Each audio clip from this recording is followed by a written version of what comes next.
Halo teman-teman, kami dari kelompok 6 yang beranggotakan Yeni, Wina, Arik, Rifka, dan Dewi. Di sini kami akan membahas permasalahan mengenai sistem transportasi. Selamat menyaksikan. Permasalahan yang terjadi pada jalan yang kami amati ini ada 5, yaitu 1. Jalanan berlubang, yang kedua, jalan berlumpur dan licin, yang ketiga, jalanan tidak rata atau bergelombang, yang keempat, terdapat banyak genangan air, dan yang kelima, banyak bebatuan di sekitar jalan.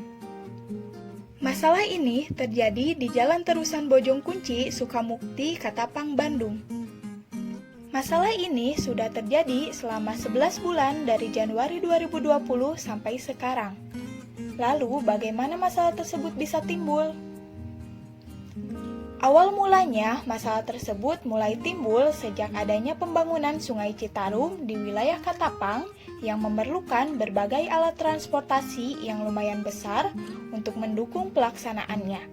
Selain itu, masalah tersebut mulai timbul sejak masyarakat berinisiatif untuk menutupi jalanan yang berlubang dengan batu dan tanah bekas dari proyek pembangunan Citarum. Apa sih penyebabnya? Yang pertama, banyaknya kendaraan proyek yang melintasi jalan tersebut. Yang kedua, banyaknya masyarakat yang menutupi jalanan berlubang dengan batu dan tanah bekas proyek pembangunan Citarum. Dan yang ketiga, curah hujan yang tinggi sehingga jalanan menjadi berlumpur dan licin. Aspek yang diteliti pertama, aspek sosial. Adanya masalah ini maka akan mengganggu tingkat kebutuhan masyarakat dan juga taraf hidupnya yang memungkinkan terjadinya mobilitas yang rendah, juga kebutuhan transportasi yang tidak terpenuhi. Karena seharusnya masyarakat memperoleh sistem transportasi yang aman, nyaman, efisien, dan juga cepat, sehingga aktivitas perjalanan dapat berjalan dengan lancar. Kedua, aspek ekonomi. Adanya masalah ini menyebabkan perekonomian masyarakat menjadi menurun karena masyarakat harus mengeluarkan biaya jika kendaraannya rusak karena jalan yang berlubang dan juga licin. Selain itu, masyarakat akan mengeluarkan uang yang lebih untuk biaya bahan bakar pada transportasinya karena pada jalanan yang rusak, bahan bakar yang dibutuhkan cenderung meningkat. Hal ini tentu tidak menimbulkan kesejahteraan bagi masyarakat. Ketiga, aspek lingkungan. Adanya masalah ini tentu membuat lingkungan menjadi kotor dan juga banyak polusi jika banyak truk besar yang melintas ke jalan tersebut.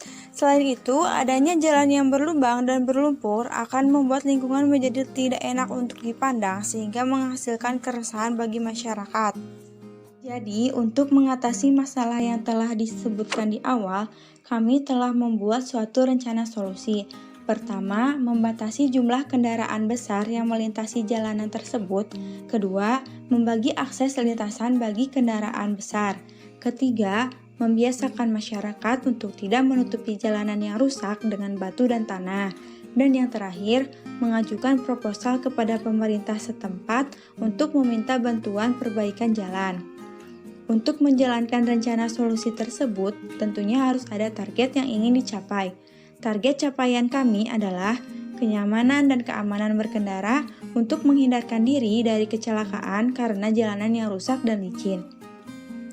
Agar target tersebut dapat tercapai, tentunya harus ada kerjasama yang baik antara pembuat kebijakan, yaitu pemerintah setempat, dengan pengguna, yaitu masyarakat.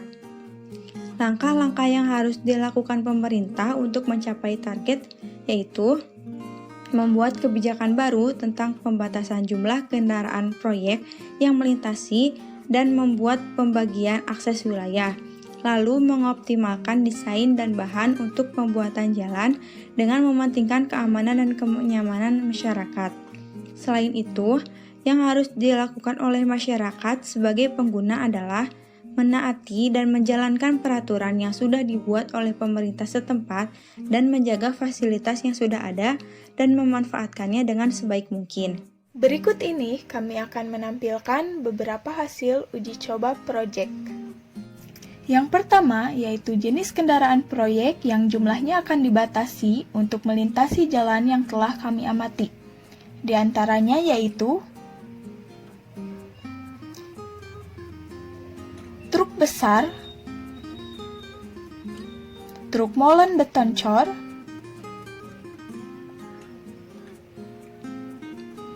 motograder, dan eskavator. Yang kedua, bahan pembuatan jalan, di antaranya yaitu batu-batuan, semen, tanah liat, air, dan aspal. Yang ketiga, proposal.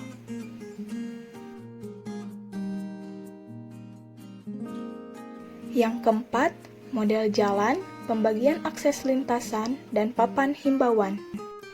Berikut ini adalah proses pembuatannya. Inilah hasil dari proyek yang telah kami buat. Model jalan yang kami buat ukurannya lebih luas, terbuat dari aspal, dan ada papan himbauan untuk kendaraan besar.